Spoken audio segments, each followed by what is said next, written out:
सुबह की पहली किरण खिड़की से आई तो लगा जैसे एक पड़ाव पार हुआ है, लेकिन तभी इंसुलिन का वो हाइपो वाला एपिसोड शुरू हुआ। जो वो 55 की शुगर वाली बात मैंने बताई थी, उसमें पूरे यूनिट में हड़कंप मचा दिया था। नर्सों के हाथ कांपने लगे थे। सर, अगर ब्रेन डैमेज हो गया तो? जूनियर का ये सवाल जायज था, पर मैंने शांत रहकर डेक्सट्रोज का बोलस खुद अपनी निगरानी में दिया। करीब 15 मिनट बाद रचना के शरीर में हल्की हरकत हुई। शुगर 80 तक आ गई।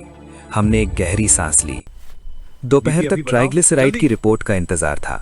जब रिपोर्ट आई 1800 mg/dl, ये पिछले 3496 से बहुत बेहतर था, पर अब भी खतरे के निशान से ऊपर था। मैंने अपनी टीम से कहा, हम सही रास्ते पर हैं, हार नहीं माननी है।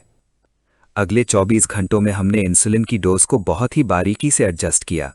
हम एक ऐसे पायलट की तरह थे जो खराब मौसम में प्लेन लैंड करा रहा हो।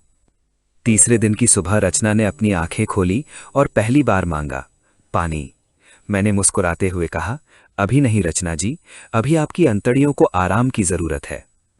उनके चेहरे पर पहली बार एक हल्की सी राहत दिखी। दर्द का वो शैतान अब धीरे धीरे पीछे हट रहा था। चौथे दिन जब ट्राइग्लिसराइड 916 पर उछला तो मुझे लगा कि शायद हम अपनी जीत जल्दी मान बैठे थे। मेडिकल साइंस में ओवर कॉन्फिडेंस की कोई जगह नहीं होती। हमने तुरंत फिर से स्ट्रिक्ट एनपीओ और इंसुलिन प्रोटोकॉल को रीसेट किया। रचना के पति बाहर कॉरिडोर में प्रार्थना कर रहे थे। मैंने उन्हें बुलाया और हकीकत समझाई। देखिए, सुधार हो रहा है, पर यह बीमारी जिद्दी है, हमें थोड़ा और समय चाहिए। उनकी नम आंखें भरोसा जता रही थीं। हमने फिर से निगरानी बढ़ा दी। अगले 24 घंटे फिर वही मशीनों की आवाजें और शुगर चेक करने की सुई की चुभन। 5वें दिन की रिपोर्ट आई 372 mg/dl। अब हम सुरक्षित थे। पैनक्रियास की सूजन भी कम होने लगी थी।